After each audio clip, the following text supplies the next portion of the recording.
Selamat datang kembali di konten berita satu-satunya tentang gadget di Indonesia. Seperti biasa kita akan mengulas perilisan smartphone, rumor, isu-isu terhangat dan terupdate seputar dunia teknologi selama sepekan terakhir. Bersama dengan saya, Abdan Al-Khairat. Selamat datang di Waktu Indonesia bagian gadget. Anak muda Indonesia lagi dan lagi mengharumkan nama bangsa kita melalui game yang akan rilis di PS5.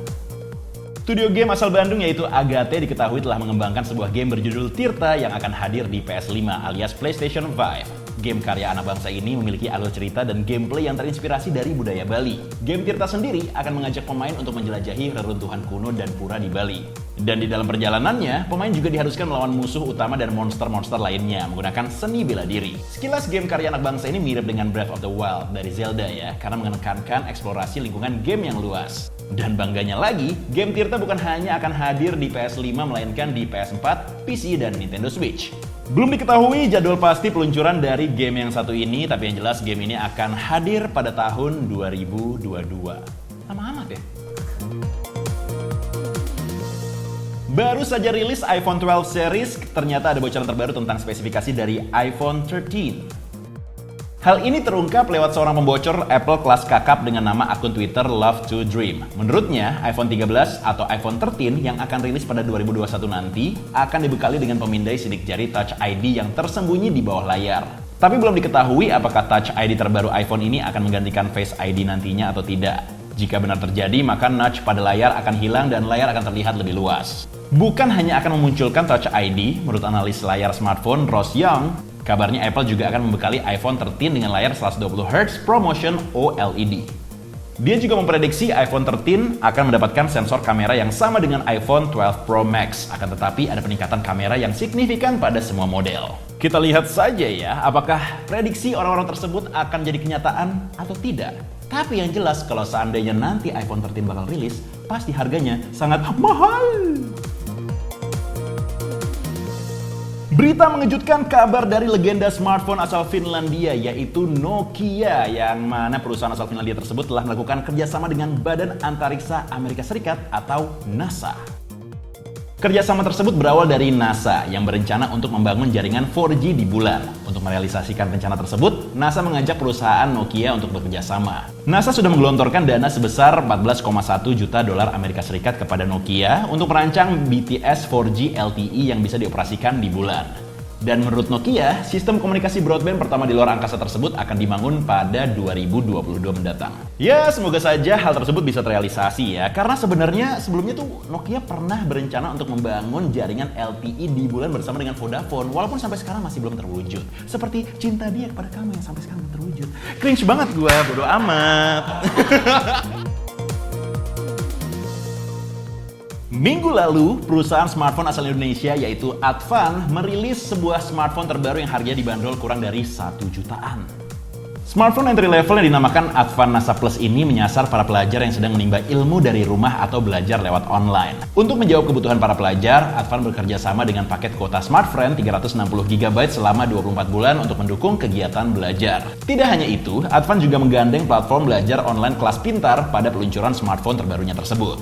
Untuk spesifikasinya, Advan NASA Plus dibekali dengan layar berukuran 5,5 inci serta baterai berkapasitas 3000 mAh. Dengan spesifikasinya cukup untuk mendukung belajar dari rumah, Advan NASA Plus dibanderol dengan harga Rp899.000. Tapi tidak akan ada gunanya kalau kuotanya dipakai untuk main Among Us atau Mobile Legends.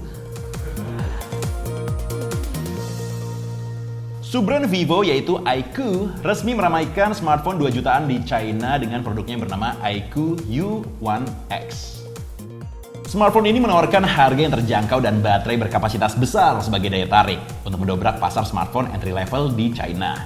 Soal dapur pacu, iQOO U1X dibekali dengan chipset besutan Qualcomm yaitu Snapdragon 662 yang dipadu-padankan dengan RAM 4 atau 6GB serta storage sebesar 64 atau 128GB. Kemudian untuk daya tahan baterai, smartphone ini dibekali dengan baterai berkapasitas 5000 mAh. Dan untuk kedatangannya di Indonesia masih belum diketahui, tapi melihat generasi sebelumnya yaitu iQOO U1 yang sampai saat ini tidak rilis di Indonesia, sepertinya iQOO U1X ini tidak akan rilis juga di Indonesia ya, karena dia tuh takut sama kamu, aku takut sama kamu. Pulang, udah amat. Ngomongin soal pulang, ada satu perusahaan fotografi yang harus pulang nih guys. Karena ada kabar mengejutkan datang dari dunia fotografi, yaitu Nikon yang secara resmi tutup di Indonesia. Belum ada kabar resmi dari Nikon soal penutupan ini. Akan tetapi menurut laporan inet.detik.com, dugaan awal soal penutupan ini karena mengikuti strategi Nikon Pusat soal rekonstruksi dan penghematan dalam jangka waktu dekat sampai menengah serta kondisi pandemi yang belum selesai. Tapi untuk kalian yang hobi fotografi dan tetap ingin merasakan produk dari Nikon, jangan terlalu bersedih hati karena yang tutup itu hanya Nikon Indonesia. Karena masih ada PT Alta Nikindo sebagai distributor resmi dari Nikon. Lagian Nikon tutup kok sedih? Sedih tuh diajak jalan sama gebetan pas lagi nggak ada duit. Bel, ini lo yang nulis kan? Ini curhatan lo ya Bel ya?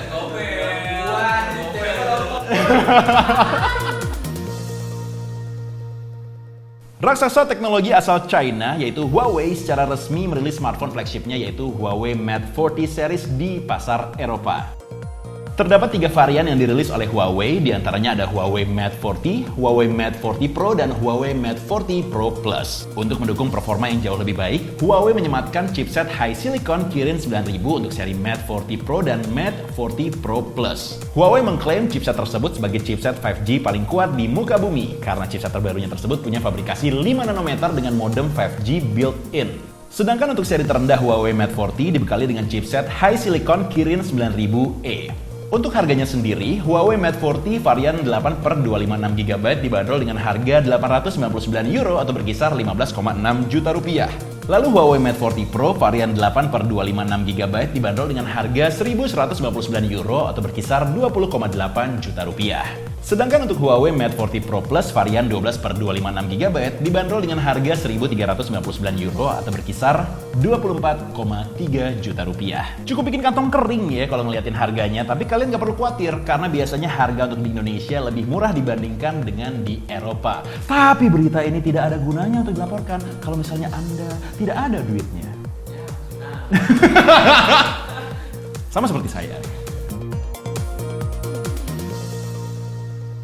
Bukan cuma bergelut di dunia smartphone, Huawei lagi dan lagi membuat sebuah gebrakan dengan merilis kacamata pintar, yaitu Huawei Gentle Monster Eyewear 2. Kacamata pintar ini dibekali dengan kaca lensa dari Zeiss yang mampu mengurangi cahaya matahari sampai 90% dan ampuh melindungi dari sinar UV.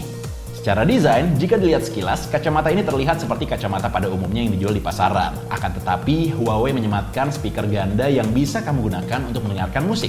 Untuk lebih menyamankan pengguna dalam mendengarkan musik, Huawei juga turut membekalinya dengan deteksi penggunaan otomatis, di mana nantinya musik akan secara otomatis mati ketika pengguna melepas kacamata dan akan dilanjutkan kembali ketika kacamata tersebut kembali dipakai.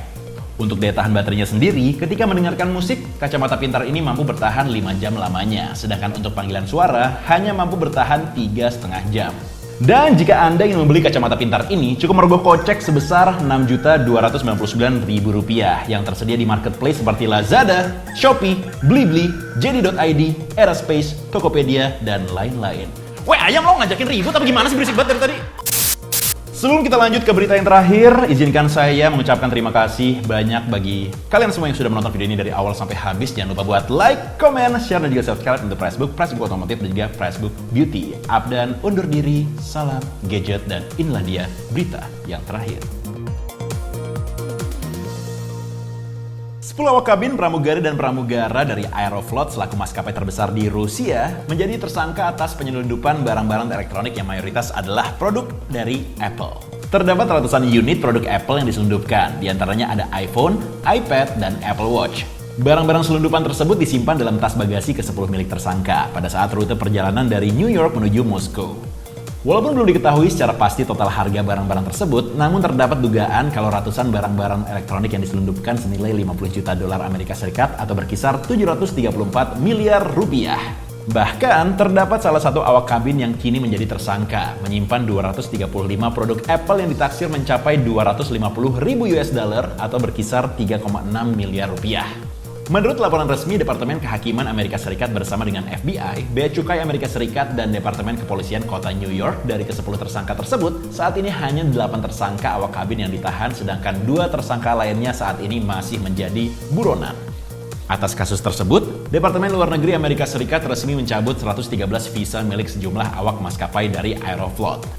Dan menurut laporan Business Insider, Yulia Spivakova selaku juru bicara Aeroflot mengklaim bahwa pihak perusahaan tidak terlibat secara langsung atas kasus penyelundupan dan ia pun mengatakan kalau ke-10 tersangka tersebut bukan merupakan awak kabin Aeroflot.